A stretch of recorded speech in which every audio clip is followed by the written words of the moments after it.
The Last Supper Preview. 르네상스의 천재 레오나르도 다빈치의 최후의 만션이 그려져 있는 산타 마리아 델리 그라지에는 도미니칸 수도원입니다.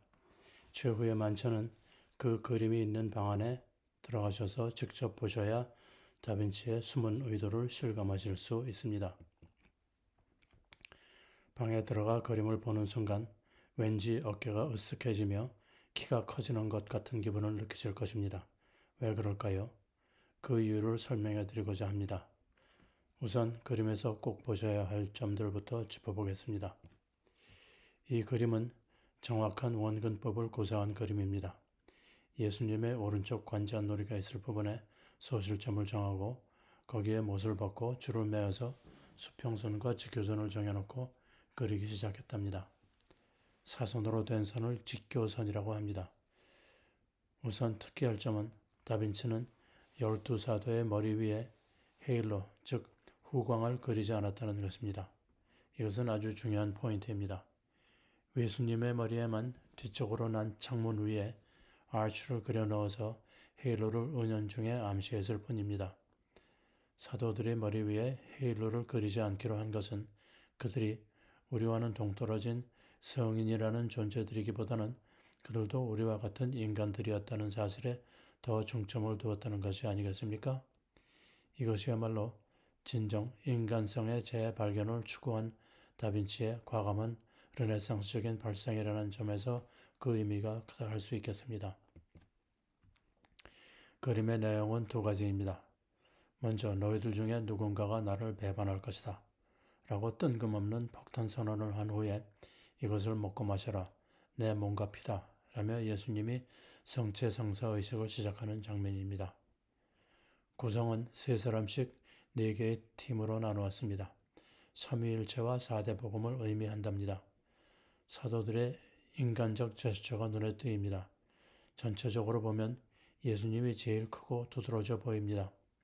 정지된 순간이 아니고 2개의 사건이 일어나는 장면을 찍은 비디오 클립이라 할 수 있습니다. 최후의 만찬은 르네상스의 시대의 많은 화가들이 즐겨 그린 파퓰러한 주제입니다. 다른 작가들의 작품과 비교해보면 다빈치의 그림이 얼마나 혁신적인 작품이었는가를 알 수 있습니다. 가령 미켈란젤로의 스승인 기를란다이오가 그린 그림을 보면 사도들의 머리 위에 헤일로가 그려져 있고 유다를 따로 앉혔습니다. 유다는 헤일로도 없고 덩치가 예수님보다 훨씬 더 크게 그려져 있습니다. 그렇게 되면 예수님이 볼품없는 주연급으로 떨어지는 꼴이 되지요. 카스타니오라는 작가도 유다를 앞에 따로 앉혔습니다. 그렇게 되면 누군지 모르지만 너희들 중에 하나라는 예수님의 수수께끼 같은 발언이 우습게 되지요. 답을 미리 내어주었으니까 사도들의 표정도 뚱하니 별로 놀란 것 같지 않습니다. 예수님이 유다에게 가려져 있습니다. 그럼 다빈치의 그림을 보겠습니다. 사도들의 왁자지껄하는 모습이 실감나지요. 한 가지 유의할 것은 이 그림은 벽화를 그릴 때 쓰는 전통적인 프레스코 기법이 아니라는 겁니다.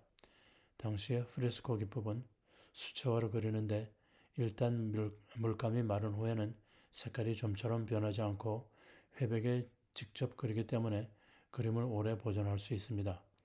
문제는 그림을 그릴 만큼의 회백면을 적신 후에 그 부분이 마르기 전에 빨리 그려야 하기 때문에 대단한 기술과 오랜 경험을 요한다는 것입니다. 다빈치는 그럴 필요가 없는 새로운 기법을 시도했습니다. 회벽에 프라이머를 바르고 그 위에 유화물감으로 그렸습니다. 그 이유는 다빈치가 전통적 프레스코 기법으로 벽화를 그려본 적이 없었기 때문이었답니다. 다빈치의 작업을 목격한 사람들의 말에 의하면 다빈치는 그림을 그리러 와서는 영감이 떠오를 때까지 몇 시간이고 빈 벽만 쳐다보다가 그냥 가버릴 때가 많았다고 합니다. 유화는 천천히 그려도 되고 색깔도 더 찬란합니다. 그러나 그의 시도는 결국 실패로 끝난 셈입니다. 왜냐하면 그림 뒤에 벽에 습기가 찰 때마다 그림이 벽에서 벗겨져 떨어져 나갔기 때문입니다. 지난 500년 동안 유독 이 그림만 모두 7번이나 되는 복원 작업을 해야만 했던 이유가 바로 이 때문이지요. 복원된 현재 모습의 약 20%만이 오리지널 다빈치의 필치로 추정된답니다. 그럼 이제부터 그림을 세부적으로 보겠습니다. 보시다시피 유다가 앞에 떠라 나와 있지 않습니다. 예수님의 말이 떨어지자 유다가 딴청을 부리는 모습을 보십시오. 유다의 얼굴이 어둡게 그려져 있습니다. 성화에서 어두움은 악의 상징입니다. 유다가 실수로 돈주머니를 쥔 팔로 소금병을 쳐서 넘어뜨립니다. 소금병을 넘어뜨리는 날은 아주 재수가 없는 날이라는 미신이 있었고 또 배신을 뜻하기도 한답니다. 요한이 몸을 피터 쪽으로 기울였기 때문에 예수님이 혼자 두드러져 보이고 더구나 배경의 밝은 창 때문에 더 커 보입니다. 예수님이 주인공이라는 게 확연하죠.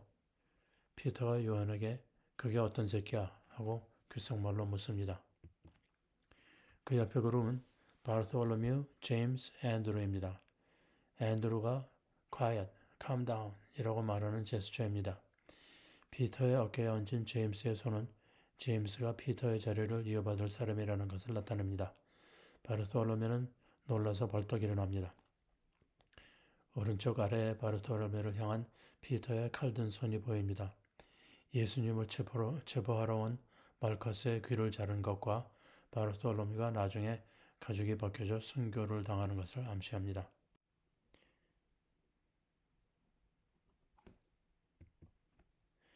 예수님의 왼쪽 그룹에는 타마스, 제임스, 필립이 있습니다. 사도들은 아직도 폭탄 선언의 충격에서 벗어나지 못하고 있지만 예수님의 눈길은 빵으로 가 있습니다. 예수님은 여기서 성체성사 선언을 합니다. 이것은 내 몸이다.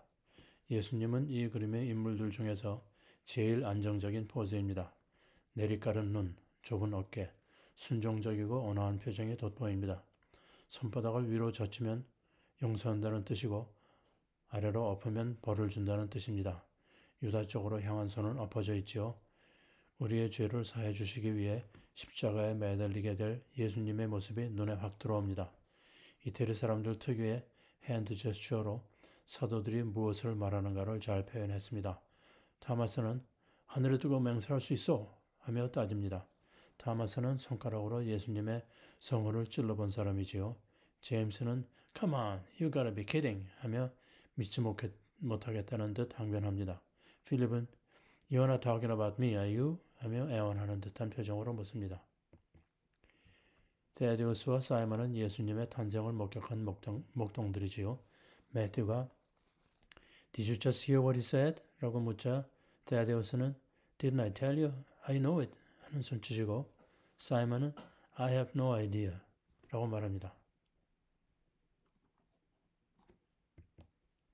이렇듯 최후의 만찬은 인간성을 부활시킨 르네상스 정신을 바탕으로 유다의 배반과 성체성사라는 일련의 사건들을 역동적으로 그린 다빈치의 독창적인 상상력의 산물입니다. 자, 이제 그럼 다빈치의 숨은 메시지를 설명드리겠습니다. 이 사진은 다빈치의 선배이자 바티칸의 세인피에르 대성당을 설계한 브라만테의 작품입니다. 드롱플로이라는 기법을 이용해서 막힌 벽인데도 불구하고 마치 제디의 뒤쪽으로 쑥 들어간 공간이 있는 것처럼 착시 효과를 일으키는 벽화입니다.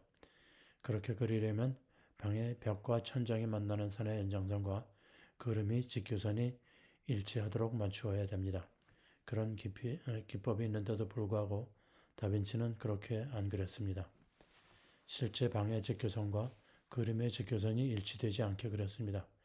그러면 그림이 방의 일부 같아 보이지 않고 어딘가 어색하게 느껴집니다.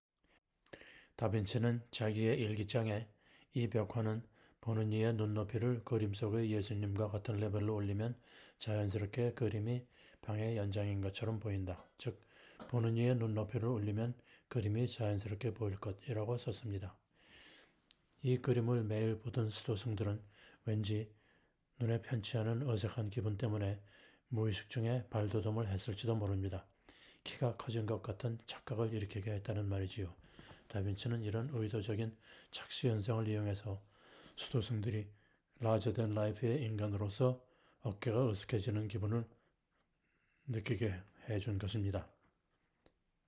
르네상스는 인간성의 부활의 시대, 반면에 그 이전의 암흑시대에는 인간은 죄 많고 유혹을 떨쳐버리지 못하는 보잘것없는 존재였지만은 이제는 우리도 하느님의 앞에 서면 을에 작아지는 존재가 아니라 contemplation, 즉 깊이 사고함으로써 하느님처럼 위대해질 수 있다는 르네상스 정신을 직접 몸으로 느끼게 해준 것이지요.